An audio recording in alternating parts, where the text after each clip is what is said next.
Acabei de dar um plantão de 12 horas, vou emendar num outro plantão de 24 horas. E eu vou ficar 36 horas sem dormir. Que grande médico.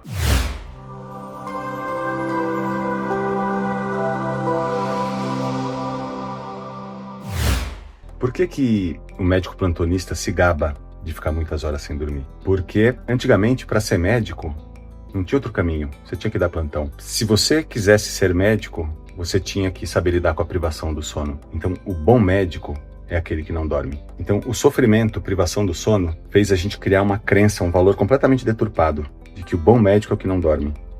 Porque não tinha outro caminho. A carreira começava assim, dando plantão, depois menos plantões, depois substituindo o seu chefe, depois sendo chefe de alguém, e lá você pegava a sua prática, você ia aprendendo e você se desenvolvia dando plantões. Então, se você quer ser médico, você precisa suportar a privação do sono. Se eu trabalho em altura, eu não posso ter medo de cair. Agora, trabalhar em altura, sem equipamento de proteção, é um risco. Você imagina eu trabalhar todo dia pensando que eu posso morrer? Vocês já viram aquela imagem? Essa imagem aqui, ó. São imagens da década de 30, das pessoas construindo os arranha-céus de Nova York, trabalhando a centenas de metros de altura.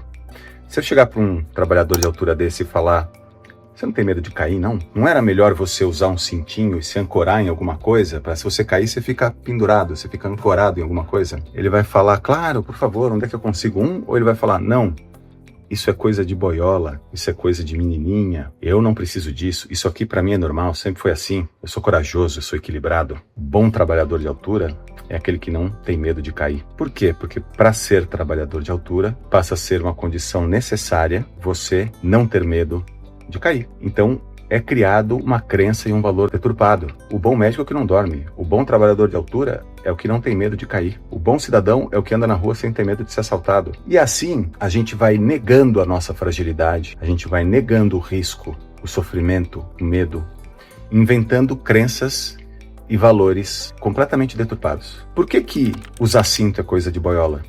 Porque negar a própria fragilidade tem outro nome: virilidade. É por isso que quanto maior o sofrimento num determinado contexto de trabalho, mais viril, masculinizado ele fica. E aí, um arcabouço de crenças e valores ajudam a gente a dar conta. E o problema disso é que sempre que eu critico uma crença e um valor, eu vou ser inconveniente. Hoje em dia, a maior parte das especialidades médicas não dá plantão. Mas, se eu quero me formar médico, eu passo por estágios de privação do sono na faculdade. Porque o bom médico é o que não dorme. Tem gente que desiste do curso de medicina. Perdemos bons médicos porque eles não dão conta do sofrimento da privação do sono. E se eu chegar para os alunos da faculdade, e se eu chegar para o chefe que organiza os plantões, a grade de plantões dos alunos, e falar o óbvio, falar: mas não era melhor dormir? Não era melhor você ter uma boa noite de sono para você atender melhor os seus pacientes? Para você ter mais saúde? Ele não vai falar: claro, com certeza, vamos rever a escala de plantões. Não, ele vai falar: você não sabe o que é ser médico, você não serve para ser médico, porque o bom médico não dorme, o bom trabalhador de altura não tem medo de cair. E assim, negando a minha fragilidade, negando a realidade, eu sigo em frente. E quando vem alguém e fala para você usar um EPI como um cinto para você se ancorar, esse cara é inconveniente. Por quê? Porque ele faz com que eu me lembre do risco de queda, porque ele faz o médico lembrar da dor que é a privação do sono. Na Revolução Industrial, o trabalho era de 14 horas por dia, sem final de semana, com salários muito baixos. E a melhor forma de você ter uma família viável era você ter muitos filhos e os filhos começarem a trabalhar o mais cedo possível. Então, a família bonita, próspera, é aquela foto de família, sabe? Que tem o pai e a mãe, aquela escadinha, aqueles 14 filhos. 20, né? Só que 6 tinham morrido, porque a taxa de mortalidade infantil era altíssima. Então, a família próspera é aquela que as crianças começam a trabalhar cedo. Ao longo da história, a gente foi descobrindo que criança não pode trabalhar cedo. Aliás, a gente deu um nome para isso: trabalho infantil. E a gente criminalizou o trabalho infantil.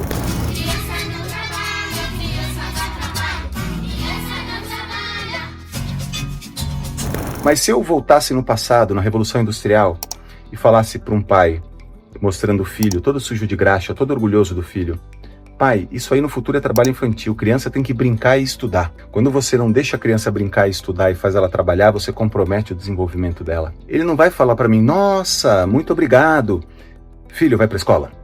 Não.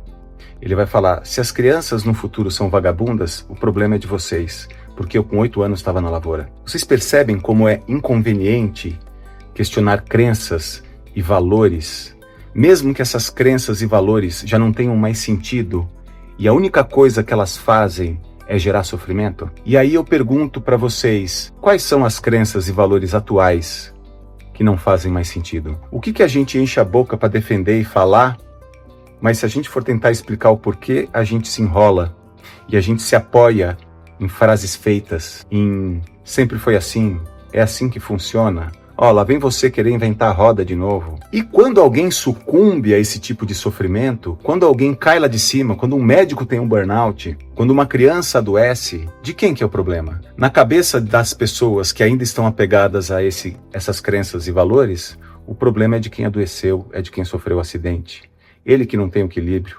O médico que se separou há pouco tempo, está morando sozinho, coitado. O problema é dele. Por quê? Porque eu aguento dar plantão. Porque eu trabalho em altura e não tenho medo. E assim a gente vai resistindo à inovação. O sofrimento gera crenças e valores que me ajudam a dar conta do sofrimento. Aí a gente resolve o sofrimento. E a própria crença e valor sustenta o sofrimento. Posso ser muito inconveniente? Posso falar uma crença e um valor que a gente enche a boca para falar e a gente defende? E se a gente for parar para pensar, não tem porquê. É desnecessário. E gera muito adoecimento, gera muita competição, gera muito egoísmo, muita solidão e muita doença. A crença e o valor que eu considero completamente deturpado, e tem gente que vai ficar brava comigo e vai me achar muito inconveniente, é a meritocracia é justa. Mas eu aprofundo isso no próximo vídeo.